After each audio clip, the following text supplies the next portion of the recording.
નમસ્તે મિત્રો, હું છું BH વિવાણી અને સ્વાગત છે આપ સૌનું મારી YouTube channel easy English with BH વિવાણીમાં. મિત્રો, આજે આપણે શીખવાનું છે એક્ટિવ વોઇસ, પેસિવ વોઇસ. તેમાં આપણે આજે પ્રથમ ચરણમાં શીખશું હકાર વાક્ય, અને માત્ર એક જ વાક્યના માધ્યમથી હું તમને તમામ કાળના હકાર વાક્યનું પેસિવ વોઇસ કેમ કરવું તે આ ટોપિકમાં શીખવીશ. તો ચાલો શીખીએ એક્ટિવ, પેસિવ હકાર વાક્યો. એક્ટિવ પેસિવ વોઇસ, જેને ગુજરાતીમાં આપણે કર્તરી અને કર્મણી પ્રયોગ તરીકે ઓળખીએ છીએ. એટલે કે આ કર્તરી અને કર્મણી શબ્દ છે એને તમે છૂટા પાડશો તો આમાં ક્યાંક તમને કર્તા એવો છે એ અર્થ સમજાશે અને આમાં ક્યાંક કર્મ એવો અર્થ સમજાશે. એટલે ટૂંકમાં આખો ટોપિક છે એ કર્તા અને કર્મ ઉપર આધારિત છે. એટલે કે તમને જો કર્તા અને કર્મ ગોતતા આવડશે તો આ ટોપિકની અંદર ખૂબ જ ઝડપથી સમજ મળશે. જેમાં ક્રિયાનો કરનાર કર્તા મુખ્ય હોય ત્યારે તેને એક્ટિવ વોઇસ કહેવાય છે. એટલે કે જે ક્રિયાનો કરનારો, તમે જ કોઈ ક્રિયા કરતા હોય અને તમે જ છે એ વાક્યમાં કર્તા સ્થાને હો તો એ વાક્ય એક્ટિવ વોઇસનું છે. જ્યારે ક્રિયાનો કરનાર કર્તા મુખ્ય ન હોય, એટલે કે કર્મ એ કર્તાનું સ્થાન લઈ લીધું હોય, ત્યારે એ વાક્ય પેસિવ વોઇસનું છે. આ તો માત્ર છે તમને મૌખિક સમજ આપું છું, વાક્ય દ્વારા તમને વધુ સમજ પડશે. ટૂંકમાં તેને AVPV તરીકે પણ ઓળખવામાં આવે છે. એટલે કે એક્ટિવ પેસિવ વોઇસનું ટૂંકું નામ છે AV અને PV. AV એટલે એક્ટિવ વોઇસ અને PV એટલે પેસિવ વોઇસ. ઘણા બધા તમને પૂછે કે AVPV આવડે છે તો સમજી લેવાનું કે આપણને એક્ટિવ પેસિવનું પૂછે છે. એક્ટિવ વોઇસમાંથી પેસિવ વોઇસમાં રૂપાંતર કરતી વખતે કેટલાક ફેરફાર થાય છે, જેને આપણે ઉદાહરણ સાથે હવે જોઈએ. તો અહીંયા હું તમારી સામે એક ઉદાહરણ સ્વરૂપે તમને એક્ટિવ પેસિવ શું છે એ તમને સમજાવવાની કોશિશ કરું છું. તો અહીંયા તમારી સામે એક વાક્ય છે કે પ્રકાશ પ્લેસ ક્રિકેટ. આ એક વાક્ય છે, એને મેં 3 પાર્ટમાં વિભાજિત કરી દીધું છે. પ્રકાશ, પ્લેસ અને ક્રિકેટ. આમ જોઈએ તો ત્રણેયને જોઈન કરી દઈએ તો એક વાક્ય બને છે, પણ મેં તમને શબ્દ સ્વરૂપે અહીંયા 3 મૂકી દીધા છે અને તમને વિભાજિત કરી અને વાક્ય આપ્યું છે સમજાવવા માટે. તો આ પ્રકાશ છે એ પ્રથમ સ્થાને છે, એ કર્તા છે. આ પ્લેસ છે એ બીજા સ્થાને છે, એ ક્રિયાપદ છે. અને આ ક્રિકેટ જે ત્રીજા સ્થાને છે એ કર્મ છે. તો આ 3 વસ્તુ છે એક્ટિવ પેસિવ કરતી વખતે તમને ઓળખતા આવડવી જોઈએ કે કર્તા કોને કહેવાય, ક્રિયાપદ કોને કહેવાય અને કર્મ કોને કહેવાય. અત્યારે હું તમને પ્રાથમિક માહિતી જ આપું છું. આગળ જતાં હું તમને આ ઓળખતા પણ શીખવાડીશ. તો પહેલાં એક્ટિવ પેસિવ છે શું એ સમજાવવા માટે ખાલી એક ઉદાહરણ આપું છું. તો હવે છે આપણે કર્તાની અદલ બદલ કરશું. એટલે કે જે કર્તા સ્થાને છે એને કર્મ સ્થાને લઈ જશું ને કર્મ સ્થાને છે એને કર્તા સ્થાને લઈ આવું છું. એટલે આ જે કર્તા છે એ કર્મ સ્થાને વહી જશે ને આ કર્મ છે એ કર્તા સ્થાને આવી જશે. એટલે ક્રિકેટ છે એ કર્તા બની જશે અને પ્રકાશ છે એ ક્રિકેટની જગ્યાએ વહી જશે. તો હવે આ વાક્ય કેમ બને છે? ક્રિકેટ ઇઝ પ્લેડ બાય પ્રકાશ. તો પહેલાં શું હતું કે પ્રકાશ દ્વારા ક્રિકેટ રમાતું હતું. એટલે પ્રકાશ છે પોતે એક્ટિવ હતો, કર્તા શું હતો? એક્ટિવ હતો, કાર્યરત હતો. એટલે માટે આ એક્ટિવ વોઇસ થયું. હવે શું થયું તો કે કર્તા છે એને આપણે નિષ્ક્રિય કરી દીધું અને ક્રિકેટને એક્ટિવ કરી દીધું. એટલે અહીંયા છે એ આનું ગુજરાતી એમ થશે કે ક્રિકેટ પ્રકાશ દ્વારા રમાઈ રહ્યું છે. ક્રિકેટ છે કર્તા સ્થાને આવી ગયું, ક્રિકેટ એક્ટિવ થઈ ગયું. માટે આ છે એ આમાં કર્તા છે એ પેસિવ થઈ ગયો. એટલે કે આ વાક્ય પેસિવ વોઇસનું બની ગયું. તો આવી રીતના છે એક્ટિવમાંથી પેસિવમાં ફેરવતા આપણે શીખવવાનું છે. આ તો માત્ર ઉદાહરણ આપ્યું છે કેવી રીતના એક્ટિવમાંથી પેસિવ થયું, આ ઇઝ પ્લેડ કેવી રીતના આવ્યું, આ બધું આપણે વિગતવાર આગળ સમજશું. તો હવે જે આપણે આ વાક્ય જોયું એના થોડાક નિયમો છે એ પણ આપણે નીચે છે તમને ગુજરાતીમાં લખીને આપ્યા છે, એ હવે સમજી લઈએ. તો પહેલું છે કર્તાનું સ્થાન કર્મ લઈ લે છે. એટલે આપણે જોયું કે પ્રકાશનું સ્થાન ક્રિકેટે લઈ લીધું, પછી કર્મનું સ્થાન કર્તાએ લઈ લીધું. એટલે કે જે ક્રિકેટનું સ્થાન હતું એ પ્રકાશે લઈ લીધું. કાળ પ્રમાણે યોગ્ય સહાયકારક ક્રિયાપદ મુકાણા. તો જે આ ઉપર જે વાક્ય હતું એમાં પ્લેસ શબ્દ યુઝ થયો હતો, એટલે આ સાદો વર્તમાન કાળ હતો. તો આપણે એનું ઇઝ પ્લેડ કર્યું. એટલે કે કાળ પ્રમાણે સહાયકારક ક્રિયાપદ સાદા વર્તમાન કાળના સહાયકારક એમિઝાર છે એટલે ઇઝ મૂક્યું ક્રિકેટની હારે. પછી ક્રિયાપદનું ભૂત કૃદંત મુકાય છે. એટલે કે ક્રિયાપદના ત્રીજા રૂપ તમને આવડવા જોઈએ. જો ન આવડતા હોય તો મેં તમને સિમ્પલ પાસ્ટ ટેન્સ જ્યારે કરાવ્યો છે તેની અંદર તમને ક્રિયાપદના ભૂતકૃદંતના તમામ રૂપ છે એમાં આપી દીધેલા છે. તો એક વખત એ પણ રેફર કરી લેજો. અને વાક્યના અંતે બાય દ્વારા કર્તા કર્મનું સ્થાન લે છે. એટલે કે જે પ્રકાશ છે એને કર્મનું સ્થાન લીધું પણ એની પહેલાં આપણે બાય મૂક્યું. તો આવી રીતના છે એ કર્તરીમાંથી કર્મની પ્રયોગની રચના આપણે ખાલી અમુક અંશે જોઈ. વિગતવાર નિયમો સાથે આપણે આગળ હજી જોશું. જો મિત્રો કર્તા તરીકે જો તમને સર્વનામ આપેલા હોય આ પ્રકારના, તો એનું ચેન્જીસ કેવું થશે તો એ તમને કીધું. જો કર્તા તરીકે તમને સર્વનામ આપેલા હોય તો આઈનું તમારે કર્મ વિભક્તિમાં મી કરવાનું, વીનું અસ કરવાનું, યુનું યુજ કરવાનું, હીનું હિમ કરવાનું, સીનું હર કરવાનું, ઈટનું ઈટ જ કરવાનું. આ બધાની આગળ બાય મૂકવાનું પેશિવ કરતી વખતે. અને એના પછી છે છેલ્લે ધેય, તો ધેયનું ધેમ કરવાનું. તો આવી રીતના છે કર્તા વિભક્તિનું કર્મ વિભક્તિમાં રૂપાંતર કરવાનું. એટલે આ નિયમો છે, આ જે શબ્દો છે તમે પાકા કરી જો કર્તાનું કર્મ વિભક્તિમાં કેવી રીતના રૂપાંતર થાય. જો ઉપરોક્ત સર્વનામ તમે જે જોયા આઈનું, મી, વીનું અસ, તો આ ઉપરોક્ત સર્વનામ આપેલા હોય તો તેમાં ફેરફાર થાય છે, પણ જાતિવાચક નામ અથવા તો ખાસ નામ આપેલું હોય તો એમાં કોઈ ફેરફાર થતો નથી. દાખલા કે પ્રકાશ હતું તો પ્રકાશનું આપણે હિમ ન કર્યું, એનું હિમ પ્રકાશનું પ્રકાશ જ રાખ્યું. એટલે એવી રીતના કોઈ પણ પ્રકારનું ડોગ છે, કાઉ છે, તો એનું છે એ નામ એને છે એ પેસિવ સ્ટ્રક્ચરમાં કર્મ તરીકે પાછળ જશે, આગળ બાય મૂકીને. એમાં કોઈ ચેન્જીસ થશે નહીં. માત્ર સર્વનામ હોય તો જ એનું કર્મ વિભક્તિમાં રૂપાંતર કરશું. ઘણીવાર કર્મને તમે શોધી શકતા નથી, આ કારણે છેલ્લા શબ્દ અને તમે કર્તા બનાવો છો અને તેથી ભૂલ થવા સંભવ છે, કારણ કે છેલ્લે કર્મ ન પણ હોય. આપણને વાક્યમાંથી કર્મ શોધતા આવડવું જોઈએ, કેમ કે આપણે પેસિવ બનાવતી વખતે સૌ પ્રથમ આપણે પહેલાં કર્મ મૂકવું પડશે. તો વાક્યની અંદર કર્મ ક્યાં છે એ તમને ગોતતા આવડવું જોઈએ. તો ઘણી વખત આપણે એવું માની લેતા હોય કે વાક્યના અંતે છે ને એ કર્મ છે. તો આવું થાય ને ત્યારે ઘણી વખત એ ભૂલ ભરેલું થઈ જાય છે, કેમ કે વાક્યના અંતે કર્મ હોય એવું જરૂરી નથી. તો કેવી રીતના કર્તા કર્મ ક્રિયાપદ શોધાય એ પણ હું હવે તમને શીખવીશ. તો સૌ પ્રથમ ક્રિયાપદને ઓળખો. સામાન્ય રીતે ક્રિયાપદ આગળ જે નામ હોય કે સર્વનામ હોય તે કર્તા હોય છે, અને ક્રિયાપદ પછી જે નામ કે સર્વનામ હોય ને તે કર્મ હોય. તો જો તમારે કર્તા અને કર્મ ગોતવા હોય તો એના માટે સૌથી ઉત્તમ રીત છે સૌ પ્રથમ તમે ક્રિયાપદ ગોતી લો. તો હવે ક્રિયાપદ એટલે શું એ નથી ખબર, તો ક્રિયાપદ એટલે જે શબ્દ ક્રિયા સૂચવતો હોય એને ક્રિયાપદ કહેવાય. દાખલા તરીકે રન એટલે દોડવું, વોક એટલે ચાલવું, ક્રાય એટલે રડવું, લાફ એટલે હસવું. તો આ બધી એક ક્રિયા છે. તો આવું કોઈ ક્રિયા સૂચવતો શબ્દ તમને ક્યાંય દેખાય ને તો એ ક્રિયાપદ છે. એ ક્રિયાપદની પહેલાં જે શબ્દ હોય ને નામ કે સર્વનામ એ કર્તા હોય, અને પછી જે શબ્દ હોય તે કર્મ હોય. એટલે ક્રિયાપદ ગોતી લ્યો એટલે તમને કર્તા કર્મ છે એનો ખ્યાલ આવી જશે. હવે આગળ વધીએ. અથવા તો વાક્યને કોણ દ્વારા પ્રશ્ન પૂછો, જે જવાબ મળે તે કર્તા હોય, અને વાક્યને શું અથવા કોનેથી પ્રશ્ન પૂછશો તો જે જવાબ મળશે એ કર્મ હશે. તો જો તમને વાક્યને કોણ અથવા શું અથવા કોનેથી પ્રશ્ન પૂછતા આવડશે ને તો પણ તમને કર્તા કર્મ મળી જશે. તો એના માટે પણ હું તમને એક અહીંયા પ્રેક્ટિકલ ઉદાહરણ દ્વારા સમજાવું છું. દાખલા તરીકે તમારી સામે એક આ વાક્ય છે, પ્રકાશ પ્લેઝ ક્રિકેટ. આનું ગુજરાતી કરીએ, પ્રકાશ ક્રિકેટ રમે છે. બરોબર છે, પ્રકાશ ક્રિકેટ રમે છે. તો હવે આને તમે કોણથી પ્રશ્ન પૂછો, ગુજરાતીમાં પૂછતા આવડજો કોણ ક્રિકેટ રમે છે, તો જવાબમાં તમને મળ્યું પ્રકાશ, તો તમને કળતા મળ્યો. હવે પ્રકાશ ક્રિકેટ રમે છે એને શુંથી પ્રશ્ન પૂછો તો પ્રકાશ શું રમે છે, તો જવાબમાં મળ્યું તમને ક્રિકેટ, તો એ કર્મ છે.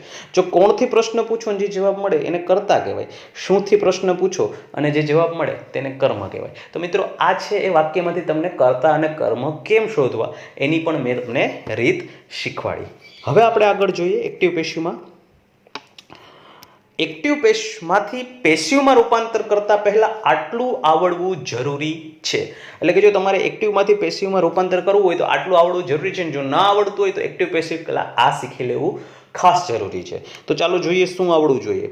તો કે એવીમાંથી પીવીમાં રૂપાંતર કરતી વખતે સૌપ્રથમ કાળ ઓળખવો જરૂરી છે. તો મિત્રો જો આ ટોપિક તમે ભણતા હોય અને તમને કાળ ન આવડતા હોય તો પહેલાં પ્લીઝ બધા કાર્ડ છે એક વખત ભણી લેજો. મેં તમામ કાર્ડ છે તમને શીખવી દીધા છે. જે કાંઈ બીજા 4-5 કાર્ડ બાકી છે એ બધા હું તમને ટૂંક સમયમાં શીખવી આપીશ. પણ એક્ટિવ પેસિવ માટે જેટલા જરૂરી કાર્ડ હતા એ તમને શીખવી અને તમારી સામે મૂકી દીધા છે. તો મારી channel easy English with BH Vibhani search કરી અને તમે આ બધા કાર્ડ છે એ ભણી શકો છો. એટલે પહેલું છે તમને કાર્ડ ના આવડતા હોય તો એક્ટિવ પેસિવમાં ધ્યાન ના આપતા પહેલાં કાર્ડ શીખી લેજો. હવે કાળ ઓળખ્યા પછી તેના સહાયકારક ક્રિયાપદ મૂકી અને ક્રિયાપદનું ત્રીજું રૂપ એટલે કે ભૂતકૃતના રૂપ પણ આવડવું જરૂરી છે. સહાયકારક ક્રિયાપદ માટે પણ મેં તમામ ટોપિક બનાવીને મૂકી દીધા છે. Am is, are, was, were, have has, had. તો આ તમામ સહાયકારક ક્રિયાપદ પણ તમને આવડવા જોઈએ અને સાથે તમને તમામ ભૂતકૃતના રૂપ પણ આવડવા જોઈએ. જો ભૂતકૃતના રૂપ ના આવડતા હોય તો સાદા ભૂતકાળમાં ભૂતકૃતના રૂપ મેં મૂકેલા છે, એ પણ તમે એક વખત રિફર કરી લેજો.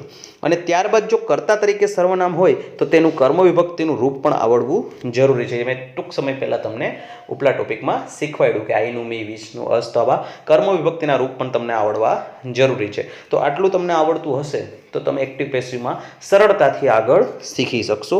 તો જો ન આવડતું હોય, બેઝિક વગર કશું શીખી શકશો નહીં, એટલે બધું નકામું છે. તો બેઝિક પહેલાં શીખી લેજો, એટલે કે આ તમામ ટોપિક છે શીખવા જરૂરી છે, પછી એક્ટિવ પેસિવ આગળ જરૂરથી શીખી શકશો.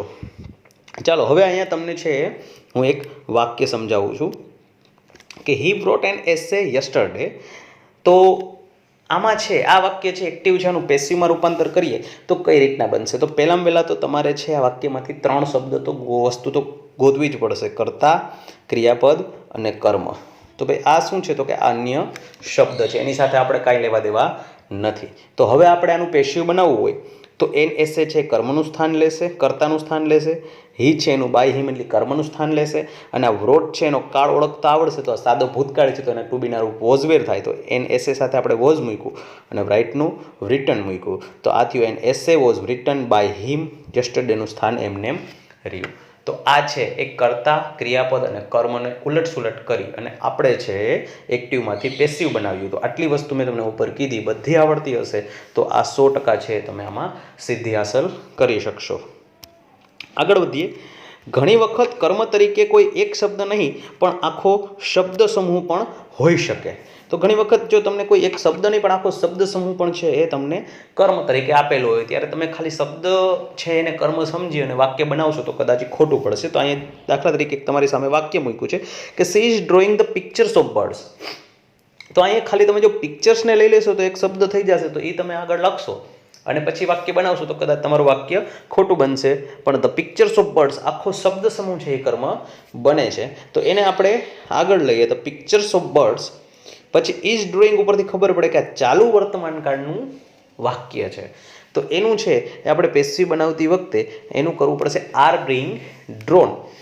તો આ છે એ કેવી રીતના બન્યું એની વાક્ય રચના હવે પછીના સ્ટેપમાં હું શીખવાડીશ, એટલે મૂંઝાતા નહીં કે આ કેવી રીતના બને છે એનો ખ્યાલ તો ના આવ્યો કે આર બીઇંગ ક્યાંથી આવ્યું, તો હવે પછી શીખવાડીશ. આ તો તમને ખાલી શબ્દ સમૂહથી પણ વાક્ય બની શકે છે એ માટેનું એક તમને એક્ઝામ્પલ આપું છું. તો pictures of birds are being drone અને સીનું બાય હર કર્યું. તો પહેલાં હતું તેણી છે એ પક્ષીઓના ચિત્ર દોરી રહી છે અને હવે પક્ષીઓના ચિત્ર તેણી દ્વારા દોરાઈ રહ્યા છે. તો આ થઈ ગયું એક્ટિવમાંથી પેસિવ. તો હવે આપણે સ્ટેપ બાય સ્ટેપ એક જ વાક્ય દ્વારા તમામ પ્રકારના વાક્યો શીખવા જઈ રહ્યા છીએ, જેમાં તમને આ તમામે તમામ કાળની અંદર કેવી રીતના ચેન્જીસ થાય છે એ ખ્યાલ આવી જશે. હવે મિત્ર આગળના વાક્યમાં જો તમે મૂંઝાયેલા હોય તો આપણે અહીંયા સોલ્યુશન મેળવીએ જુદા જુદા કાળની વાક્ય રચનાઓ દ્વારા. તો વાક્ય રચના એની એક્ટિવની સિમ્પલ જ છે: કર્તા વત્તા જે તે કાળનું કાળ મુજબ જે કંઈ ક્રિયાપદ આવે છે એ, પછી કર્મ અને અન્ય શબ્દ છે. જે તે કાળ મુજબ ક્રિયાપદ ઉપરથી જ આપણે છે એને ઓળખશું. અને પેસિવ સ્ટ્રક્ચર દાખલા તરીકે મિતા સિંગ્સ ભજન એવરીડે. તો આ થયું કર્તા, આ થયું જે તે કાળ મુજબ ક્રિયાપદ, આ થયું કર્મ, આ થયું અન્ય શબ્દ. અન્ય શબ્દ હોય અને ના પણ હોય, જરૂરી નથી. એવી રીતના છે એનું પેસિવ સ્ટ્રક્ચર બનાવીએ ત્યારે એની વાક્ય રચના કઈ રીતની બને છે તો કે કર્મ જે તે કાળના સહાયકારક ક્રિયાપદ વત્તા ત્રીજું રૂપ વત્તા બાય વત્તા કર્તા વત્તા અન્ય શબ્દ. તો પહેલાં છે આપણે ભજન કર્મ લઈ લીધું, પછી જે તે કાળના સહાયકારક ક્રિયાપદ એટલે જે વાક્ય છે એ વર્તમાન કાળનું છે સિંગ્સ, એટલે આપણે એના સહાયકારક ક્રિયાપદ એમિઝારમાંથી ચૂઝ કર્યા. પછી ત્રીજું રૂપ એટલે કે સંગ મૂક્યું એટલે કે ભૂતકૃદંતનું રૂપ મૂક્યું, પછી બાય મૂક્યું, પછી કર્તા એટલે કે આજે ત્યાં મીરા લખવાનું હતું, ત્યાં મિતા લખાઈ ગયું છે મીરા, અને પછી અન્ય શબ્દ. તો bhajan is sung by Meera every day. તો આવી રીતના છે એ આપણે વાક્ય રચના છે એના દ્વારા છે આપણે સમજી લીધું કે કેવી રીતના. હવે આપણે તમામ પ્રકારની વાક્ય રચનાઓ જો તમને સમજાવું તો ખૂબ જ લાંબો ટોપિક થાય, પણ હવે તમને હું તમામ વાક્ય રચનામાં કેટલા પેસિવમાં ચેન્જીસ થશે એ હું તમને સમજાવવા જઈ રહ્યું છું. જો તમે સાદા વર્તમાન કાળને ઓળખી લ્યો તો એના પેસિવ વોઇસની અંદર તમારે માત્ર એમિઝાર વત્તા ત્રીજું રૂપ મૂકવાનું છે પેસિવમાં. એટલે એનું વાક્ય તમારે પેસિવ કરી શકશો. જો તમને કોઈ જગ્યાએ સાદો ભૂતકાળ દેખાય, દાખલા તરીકે તમે કોઈ જગ્યાએ આવો શબ્દ જોવો છો BOUGHT બોટ, તો સાદા ભૂતકાળનું રૂપ છે, તો એનું પેસિવ કરતી વખતે વોઝ વેર બોટ કરી નાખો એટલે તમારું પેસિવ સ્ટ્રક્ચર ત્યાં થઈ જશે.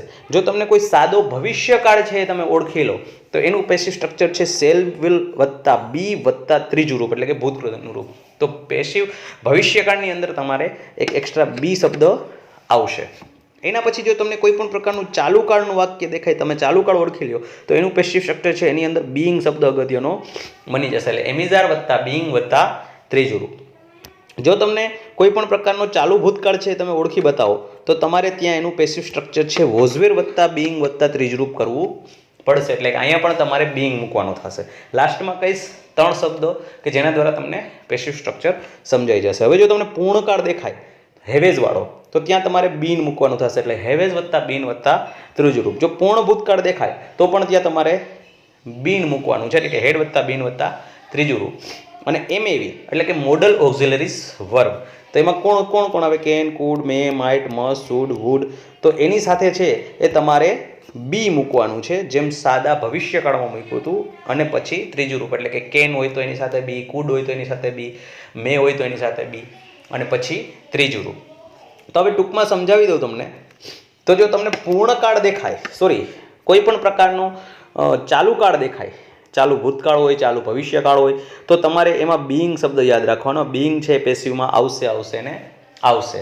જો તમને કોઈ પણ પ્રકારનો પૂર્ણકાળ દેખાય તો એમાં તમારે બીન શબ્દ યાદ રાખવાનો છે. બીન શબ્દ કોઈ પણ પૂર્ણકાળની અંદર તમને જોવા મળશે. અને જો તમને ભવિષ્યકાળ કે મોડલ ઓક્ઝિલરીઝના શબ્દ જોવા મળશે કે can, could, may, might, must, તો ત્યાં તમારે બી શબ્દ યાદ રાખવાનો છે. એટલે આ બી ક્યારે મૂકવું, બીન ક્યારે મૂકવું અને બીંગ ક્યારે મૂકવું એ તમને સમજાવી દીધું. ચાલુ કાળમાં બીંગ, પૂર્ણકાળમાં બીન અને ભવિષ્યકાળ તેમજ મોડલ ઓક્ઝિલરીઝના જે કાંઈ વર્બ છે એની અંદર બી મૂકવાનું છે. હવે મિત્રો મેં તમને જે કીધું હતું કે એક જ પ્રકારના વાક્ય દ્વારા હું તમને તમામ કાળનું એક્ટિવ પેસિવ શીખવાડીશ, એ હવે તમને શીખવવા જઈ રહ્યો છું. તો તમે કાળ પરિવર્તિત કેવી રીતના થાય છે એ પણ શીખી શકશો અને પેસિવ કેમ થાય છે એ પણ શીખી શકશો. તો તમારી સામે પહેલું વાક્ય છે આઈ બાય અ પેન. તો એમાં જે આ બાય ઉપરથી ખબર પડે કે આ મૂળ રૂપ છે, માટે આ સાદા વર્તમાન કાળનો રૂપ થયું અને સાદા વર્તમાન કાળનું એક્ટિવ છે. તો આને પેસિવ બનાવશું. તો સાદા વર્તમાન કાળના પેસિવ સ્ટ્રક્ચર છે એમિઝર વત્તા ત્રીજું રૂપ, જે આપણે ટૂંક સમય પહેલાં જોયું. તો આપણને પહેલાં તો કર્તા અને કર્મ શોધતા મેં તમને શીખવાડી દીધું. ક્રિયાપદની પહેલાં જે સ્થાન હોય કરતા હોય, પછી હોય કર્મ હોય, એને ઉલટ સુલટ કરી નાખીએ તો અહીંયા આવી જશે અ પેન. અને પછી હવે તો કે એમિઝાર, તો પેનની સાથે શું આવશે? ઇઝ. બાયનું ત્રીજું રૂપ શું થશે? Bought. A pen is bought. અને આઈનું કર્મ વિભક્તિનું રૂપ શું થશે? મી. તો એની આગળ બાય મૂકી દો. A pen is bought by me. તો આ થયું સાદા વર્તમાન કાળનું પેસિવ સ્ટ્રક્ચર. હવે એના પછીનું જોઈએ. આ બાય છે એનું બોટ કરી નાખો એટલે આ થઈ ગયું સાદો ભૂતકાળ. તો હવે સાદા ભૂતકાળનું પેસિવ સ્ટ્રક્ચર વોઝવેર વત્તા ત્રીજું રૂપ. તો એ રીતના છે. કર્મ આગળ લઈએ તો પેનની સાથે આવે વોઝ, બોટનું ત્રીજું રૂપ બોટ જ થાય. By bought. અને હવે બાય મી. તો a pen was bought by me. તો આ થયું સાદા ભૂતકાળનું પેસિવ. હવે તો કે જ્યાં બાય હતું એનું બોટ કર્યું, હવે એનું સેલ બાય કરી નાખો તો આ થયું સાદો ભવિષ્યકાળ. તો આ થયું આઈ બાય અ પેન. હું પેન લઉં છું એટલે ખરીદું છું. I bought a pen. મેં પેન ખરીદી. I shall buy a pen. હું પેન લઈશ. તો આવી રીતના છે એ જુદા જુદા કાળ છે એનું આપણે શું કરીએ છીએ? પેસિવ સ્ટ્રક્ચર બનાવીએ છીએ. I shall buy a pen, તો હું પેન ખરીદીશ, તો આનું આપણે પેસિવ કરીએ. તો આપણા નિયમ મુજબ સાદા ભવિષ્યકાળનું પેસિવ સ્ટ્રક્ચર સેલ વિલ વત્તા બી વત્તા ત્રીજું રૂપ. તો પેનની સાથે આવશે વિલ, પછી બી, બોટનું ત્રીજું રૂપ બોટ અને બાય મી. તો આ થઈ ગયું pen will be bought by me. તો આ થઈ ગયું સાદા ભૂતકાળનું પેસિવ સ્ટ્રક્ચર. હવે આગળ જોઈએ એના પછીનું.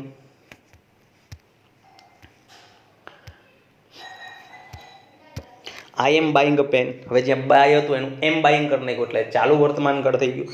ચાલુ કાળમાં તમને કીધું બીઇંગ શબ્દ યાદ રાખવાનો અને વર્તમાન કાળ છે એટલે એમિઝાર આવશે ટુ બીના રૂપ. તો પેન એની સાથે આવશે ઇઝ, પછી આપણે મૂકશું બીઇંગ, પછી બાયનું ત્રીજું રૂપ બોટ અને પછી બાય મી. તો આ થઈ ગયું ચાલુ વર્તમાન કાળ છે એનું passive structure. A pen is being bought by me. હવે આપણે જોઈએ ચાલુ ભૂતકાળ. તો જ્યાં એમ બાઇંગ હતું એનું વોઝ બાઇંગ કરી નાખ્યું એટલે આ થઈ ગયું ચાલુ ભૂતકાળ. વોઝવેર વત્તા ING. એનું પેસિવ સ્ટ્રક્ચર થાય વોઝવેર વત્તા બીઇંગ વત્તા ત્રીજું રૂપ.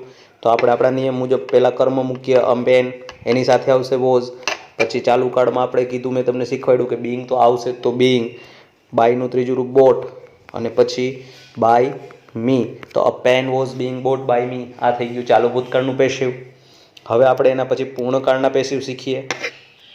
તો એના પછી છે I have bought a pen, તો આ થયું પૂર્ણ વર્તમાન કાળ, હેવ હેઝ વત્તા ત્રીજું રૂપ. તો જ્યારે મેં તમને આની પહેલાં જ કીધું કે પૂર્ણકાળનું કોઈ પણ વાક્ય હોય તો એમાં બીન આવે જ. તો અહીંયા આપણે આપણા નિયમ મુજબ કર્મ આગળ લઈ લઈએ પેન, પેનની સાથે હેવ ન આવે, હેઝ આવે, કેમ કે ઈટ થાય. હવે એના પછી આપણે મૂકશું બીન, પછી મૂકશું બોટ, અને પછી આપણા નિયમ મુજબ બાય મી, તો pen has been bought by me. તો આ રીતના છે એ પૂર્ણકાળનું પેસિવ થઈ ગયું બીન મૂકતા. હવે એના પછીનું વાક્ય છે એ પૂર્ણ ભૂતકાળ, હેડ બોટ છે એટલે. તો હવે તો આપણે એના આપણા નિયમ મુજબ બીન મૂકી અને આ pen had been bought by me. તો આવી રીતના છે આ પૂર્ણ ભૂતકાળનું પેસિવ સ્ટ્રક્ચર થઈ ગયું. અને હવે છેલ્લે વાક્ય છે આઈ મે બાય અ પેન, એટલે કે મોડલ ઓક્ઝિલરીસનું વાક્ય છે એમએવી વાળું. તો આના આપણા નિયમ મુજબ સાદા ભવિષ્યકાળ અને એમએવીમાં આપણે બી મૂકીએ છીએ. તો પેન મે, પછી બી, પછી ત્રીજું રૂપ બોટ બાય મી. તો pen may be bought by me. તો આવી રીતના છે એ એક જ વાક્ય દ્વારા મેં તમને તમામ કાળનું એક્ટિવ પેસિવ શીખવવાની એક નાની એવી કોશિશ કરી છે. હજી પણ હું તમને થોડાક વાક્ય પ્રેક્ટિકલ શરૂ કરાવી અને જુદા જુદા વાક્ય છે એ તમને એક વખત વધુ મહાવરા માટે કરાવી અને તમારું એક્ટિવ પેસિવનું જ્ઞાન છે એ વધુ છે એ સારું બને એ માટે હું પાછી એક નવી કોશિશ કરી રહ્યો છું. અહીંયા છે એ જુદા જુદા પ્રકારના વાક્યનું હું પેસિવ કરાવું છું તમને. તો એમાં પહેલું વાક્ય છે રાકેશ સો એન એક્સિડન્ટ યસ્ટરડે. તો મિત્રો સૌ પ્રથમ મેં તમને કીધું એક્ટિવમાંથી પેસિવ બનાવવા માટે સૌ પ્રથમ તમારે ક્રિયાપદ ગોતી લેવાનું. તો સો છે એ ક્રિયાપદ છે, એની આગળ કર્તા છે, પાછળ કર્મ છે, ના યસ્ટરડે છે અન્ય શબ્દ છે. હવે તમે જે ક્રિયાપદ ગોત્યું એના ઉપર તમને કાળ ઓળખતા પણ આવડવું જોઈએ. તો સાદો ભૂતકાળ છે એટલે તરત જ આપણને વોઝવેર યાદ આવવા જોઈએ. સાદા ભૂતકાળના ટુ બીના રૂપ વોઝવેર, અને આનું ત્રીજું રૂપ તમને આવડવું જોઈએ. હવે તમારી સામે આટલું થઈ ગયું એટલે તમારી સામે એક્ટિવ પેસિવ તૈયાર છે. કર્મને આગળ લઈ લઈએ, એન એક્સિડન્ટ.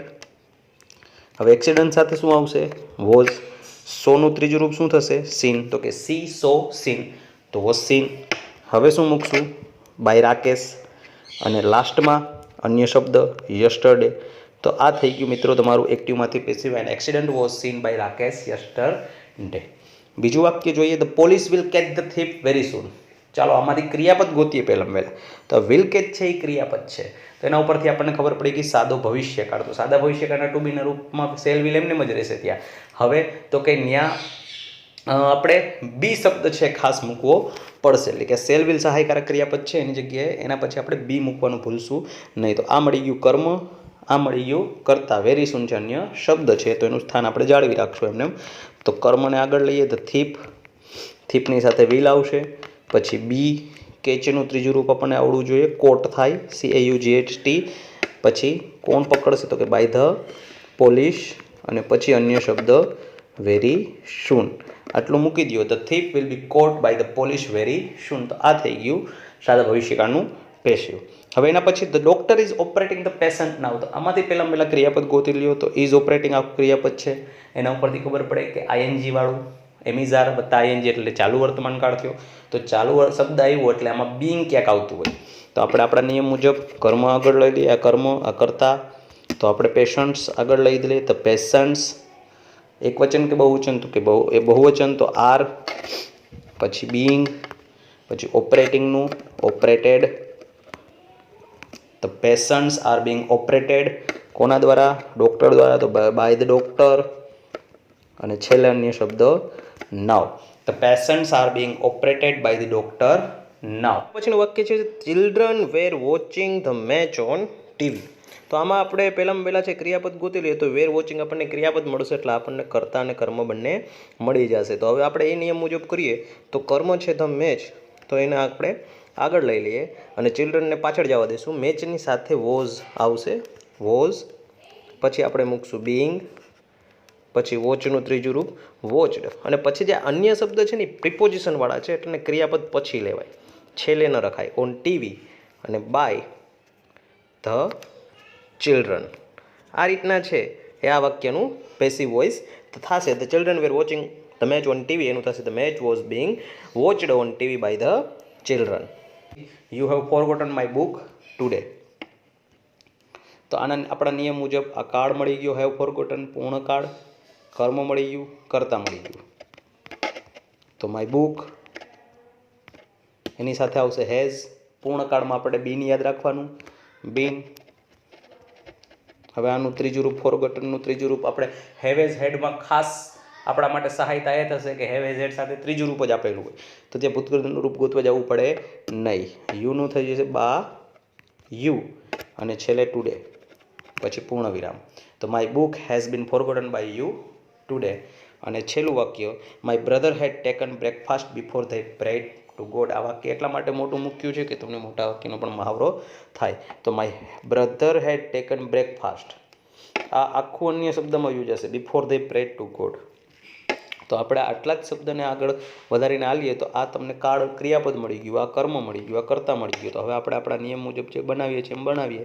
તો બ્રેકફાસ્ટ પછી હેડ પછી પૂર્ણકાળનું બીન, ટેકન ત્રીજું રૂપ જ હોય એટલે ટેકન, પછી બાય માય બ્રધર આ થઈ ગયું પેસિવ. અને પછી આ અન્ય શબ્દ before they prayed to God આ છે પેસિવ સ્ટ્રક્ચર. આનું થઈ ગયું breakfast had been taken by my brother before they prayed to God. તો મિત્રો આ હતા એક્ટિવમાંથી પેસિવ કરવા કેવી રીતના કરવું, એના નિયમો, એના પ્રેક્ટિકલ વાક્યો. હવે હું તમારી સામે બે છે એ વાક્ય તમને આપું છું. એના જવાબ તમે શું કરો છો એ મને કોમેન્ટ્સમાં લખીને જણાવજો, જેથી મને ખબર પડે કે તમે આ છે ટોપિક પૂર્ણ રીતે ભણ્યા છો અને તમને કેટલું શીખ્યા છો. તો આ છે એ મારા માટે હું તમને કહું છું કે તમે આ ટોપિક જોવો છો એ મને ખ્યાલ આવે અને તમે આ શીખ્યા છો આનામાંથી તે પણ મને ખ્યાલ આવે માટે હું તમને માત્ર બે જ વાક્ય છે હું તમને આપું છું. છે બે વાક્ય છે હું તમને છે એ હોમવર્કમાં આપું છું. અને હોમવર્કનો જવાબ છે તમારે ક્યાંય લખીને નથી દેવાનો, માત્ર કોમેન્ટ્સમાં મને દેજો કે આ તમારા જવાબ છે એ તમે કેવા કરો છો. તમારે કોમેન્ટ્સનો હું જરૂરથી જવાબ આપીશ, પણ તમે આ ટોપિક પૂર્ણ કરી અને જોવો છો અને તમે શીખો છો, બસ એ જ મારો મુખ્ય ધ્યેય છે. માટે આ છે એ બે વાક્ય તમારી સામે મૂકું છું. હવે તમારા માટે એક ટેસ્ટ પણ છે નીચે ડિસ્ક્રિપ્શનમાં મૂકું છું કે જે ટેસ્ટ પણ ભરી અને તમે છે એ તમે એનું ક્વિક રિઝલ્ટ મેળવશો. જેવી ટેસ્ટ ભરશો એટલે તમને તમારું રિઝલ્ટ મળી જશે. તો એક ટેસ્ટ પણ નીચે ડિસ્ક્રિપ્શનમાં આની મૂકું છે જે જરૂરથી ભરજો. તો મિત્રો આ ટોપિક દ્વારા આપણે હકાર વાક્યો જે એક્ટિવના હતા તેને પેસિવમાં કેવી રીતના રૂપાંતરિત કરવા તેની સમજ મેળવી. તો તમામ પ્રકારના કાળની હકાર વાક્યોની સમજ મેં તમને થોડી મિનિટોમાં આપવાની કોશિશ કરી છે. તો અમારી કોશિશ કેવી લાગી તે જરૂરથી કોમેન્ટમાં જણાવજો. અને જો તમને આ વિડીયો ગમ્યો હોય, પૂરતી સમજ મળી હોય તો પ્લીઝ લાઇક, શેર અને સબસ્ક્રાઈબ કરજો. સબસ્ક્રાઈબ કરવાનું ભૂલતા નહીં. અને ફરી પાછા મળશું આવા જ કોઈક નવા ટોપિક સાથે. ત્યાં સુધી મને આપો રજા. જય હિન્દ, જય ભારત.